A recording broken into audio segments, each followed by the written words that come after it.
Functional objectives. To ensure that HR departments is functioning properly and efficiently. To ensure that all the HR activities are compliant with legal regulations and social standards. To ensure effective utilization of human resources of an organization. HRM का functional objective ये है कि ये देखना, इस चीज को उनको श्योरिटी देना होगा कि ह्यूमन रिसोर्स मैनेजमेंट जो है, जो डिपार्टमेंट है, वो बिल्कुल सही तरीके से काम कर रहा है। जो भी ह्यूमन रिसोर्स रिलेटेड एक्टिविटी है, जैसे हायरिंग हो गया, ट्रेनिंग डेवलपमेंट हो गया, कंपनसेशन हो गया, हर एक एक्टिविटी जो है वो लीगल रेगुलेशन से कंप्लायंट है। To ensure effective utilisation of human resources, जो भी ऑर्गेनाइजेशन में जितने भी लोग हैं उनका प्रॉपर यूटिलाइजेशन हो रहा है, जिससे कि ऑर्गेनाइजेशन को लॉस नहीं होना चाहिए, ठीक है, और ना ही ऐसा भी नहीं होना चाहिए कि किसी एम्प्लॉय पे बहुत ज्यादा प्रेशर पड़ रहा है काम का। अब एग्जाम्पल देखते हैं।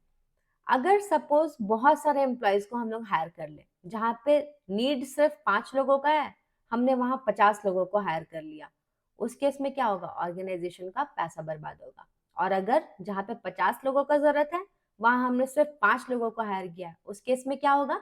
कंपनी का काम सफर करेगा। एक तो उस एम्प्लॉय पे बहुत प्रेशर बनेगा, और दूसरा कंपनी का जो ऑब्जेक्टिव है वो अचीव नहीं हो पाएगा। So yes, right number of people, right place at the right time. So ये है functional objective human resource management का।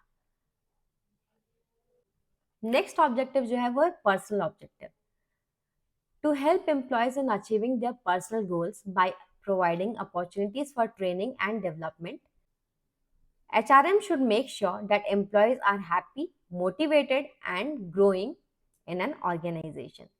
तो हर एक ह्यूमन रिसोर्स मैनेजमेंट को ये चीज ध्यान देना चाहिए कि जो एम्प्लॉय है वो खुश है, मोटिवेटेड है और हमेशा वो उनका ग्रोथ हो रहा है। क्योंकि अगर किसी भी एम्प्लॉय का ग्रोथ नहीं होगा, वो 4 साल से 5 साल से है और उसी पोजीशन में है, तो क्या वो खुश रहेगा?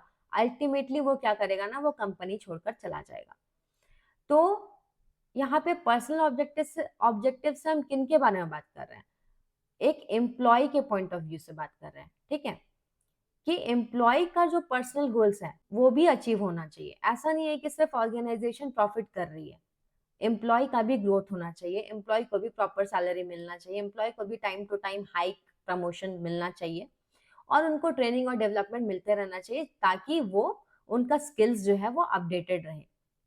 Example, higher wages, salaries, job satisfaction, better working conditions, promotion, motivation, employee retention and social security. Third objective है ऑर्गेनाइजेशनल ऑब्जेक्टिव। अभी हमने बात किया कि ह्यूमन रिसोर्स मैनेजमेंट का एम्प्लॉय के लिए क्या ऑब्जेक्टिव्स है, मतलब एम्प्लॉयज के पर्सनल ग्रोथ के लिए। अब हम ये देखेंगे कि ऑर्गेनाइजेशन के प्रति क्या रोल है, मीन्स ऑर्गेनाइजेशन के लिए वो क्या करता है ह्यूमन रिसोर्स मैनेजमेंट। सबसे पहला, to achieve organisational goal. Organisation का जो भी गोल है उनको अचीव करने में कौन हेल्प करेगा? Human resource management. Ensure the human resources of the company are being used effectively to help the organization meet its overall goals. मतलब वो हेल्प करेगा, वो ध्यान देगा कि जो भी ऑर्गेनाइजेशन का जो गोल है, ओवरऑल गोल, वो मीट कर रहा है। अब सपोज किसी ऑर्गेनाइजेशन का गोल हो सकता है प्रॉफिट कमाना, किसी का हो सकता है और ग्रोथ करना, किसी का हो सकता है एक्सपैंड करना, और किसी का हो सकता है सर्वाइव करना, और किसी का हो सकता है डाइवर्सिफिकेशन। मतलब सपोज एक कंपनी का सिर्फ एक प्रोडक्ट बनाती थी, अब मान लो अब उसका ये ऑब्जेक्टिव है कि मुझे 4 प्रोडक्ट बनाना है, ठीक है। तो हर कंपनी का अलग अलग ऑब्जेक्टिव हो सकता है, और इन ऑब्जेक्टिव्स को फुलफिल करने का मेन रोल किसका है? ह्यूमन रिसोर्स मैनेजमेंट का। Second, to efficiently utilise the skills, knowledge and potential of employees. Third, to manage and plan workforce, which includes recruitment, selection, induction, training, development, and performance appraisal of the human resources. In short, it is about utilizing human resources effectively so that organization can achieve its overall goal. तो organisational objective से हम क्या समझे? अगर simple way में हम देखें तो ऑर्गेनाइजेशनल ऑब्जेक्टिव मतलब ये है कि ह्यूमन रिसोर्स को हमको इफेक्टिवली यूटिलाइज करना है, ताकि ऑर्गेनाइजेशन का जो ओवरऑल ऑब्जेक्टिव है वो पूरा हो सके। अब ऑर्गेनाइजेशन का ऑब्जेक्टिव ग्रोथ भी हो सकता है, डाइवर्सिफिकेशन भी हो सकता है, प्रॉफिट कमाना भी हो सकता है, सर्वाइवल भी हो सकता है। अब जैसे कोविड के टाइम पे बहुत सारा कंपनी ऐसा था जो कि ऑलमोस्ट उस एज में आ गया था कि अब वो खत्म होने को है। तो उस केस में बहुत सारी कंपनी का जो गोल था वो ये नहीं था कि उसको करोड़ों का टर्नओवर चाहिए, उसको चाहिए कि वो एटलीस्ट सरवाइव कर जाए। अब एक छोटी सी कंपनी मान लो खुली है, एक छोटा सा बेकरी शॉप खुला है या छोटा सा एक कपड़े का दुकान खुला है, तो उसका सबसे पहला जो गोल होगा वो ये नहीं होगा कि उसको लाखों का प्रॉफिट करना है, उसको सबसे पहले ये होगा कि सरवाइव करे, एटलीस्ट वो लॉस में ना जाए, एटलीस्ट जितना भी उसने पैसा लगाया है एटलीस्ट उतना पैसा उसका वापस आ जाए। So organisation to organisation goal different होंगे और उनको अचीव करने का सबसे बड़ा रिस्पॉन्सिबिलिटी ह्यूमन रिसोर्स मैनेजमेंट का है।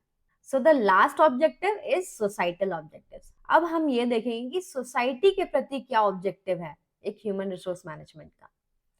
To operate in a socially responsible and ethical manner addressing the needs and challenges of society. An organization should follow the rules and laws or legal restrictions imposed by the society. एक organisation जिस भी area में काम कर रही है, जिस भी एरिया में ऑपरेट कर रही है, उसके आसपास का या उस पर्टिकुलर स्टेट का उसे जो भी रूल्स है, जो भी लोकल लॉज रूल्स रेगुलेशंस है उसको फॉलो करना होगा। To minimize the negative impact of the organization's demand on society, such as ensuring safe and healthy working conditions, avoiding child labor. तो जो कुछ कुछ ऐसा एथिकल काम होना चाहिए, ठीक है। ह्यूमन रिसोर्स मैनेजमेंट का ये रिस्पॉन्सिबिलिटी है कि ऑर्गेनाइजेशन एथिकल तरीके से काम करे, किसी भी तरीका अनएथिकल काम जैसे चाइल्ड लेबर वगैरह ना हो, और वो जो ऑपरेट कर रही है ऑर्गेनाइजेशन, जो वहां पे ऑपरेट कर रही है, एक कंपनी चल रही है, उसके वजह से वो सोसाइटी के आसपास के लोगों को किसी भी तरीके का हार्म नहीं होना चाहिए।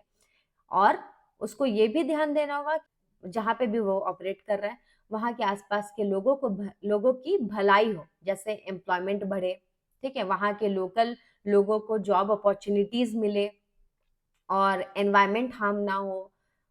तो ये सब कुछ ऑर्गेनाइजेशनल ऑब्जेक्टिव है।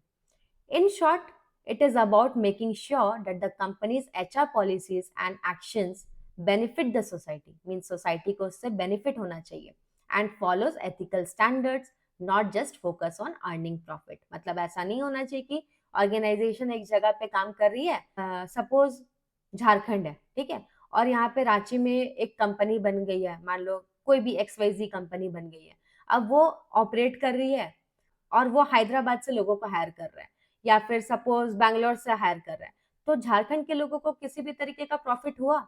नहीं हुआ, नहीं हुआ ना, क्योंकि उससे लोकल लोगों को तो कोई प्रॉफिट नहीं हुआ, यहाँ के लोगों को वो अपॉर्चुनिटी नहीं दे रहा है, यहाँ के लोग अभी भी अनएम्प्लॉयड है, उन्हें एम्प्लॉयमेंट मिल ही नहीं रहा है। तो ऐसा नहीं होना चाहिए। Example, creating jobs and helping reduce unemployment, equal job opportunities, किसी भी तरीके का डिस्क्रिमिनेशन नहीं होना चाहिए, तो जॉब अपॉर्चुनिटीज सबके लिए इक्वल होना चाहिए। So yes, that's all for today's lecture. I hope आपको ये लेक्चर अच्छी लगी हो। तो मिलती हूँ नेक्स्ट वीडियो में एक और मैनेजमेंट के छोटे से टॉपिक के साथ। Bye and thanks for watching.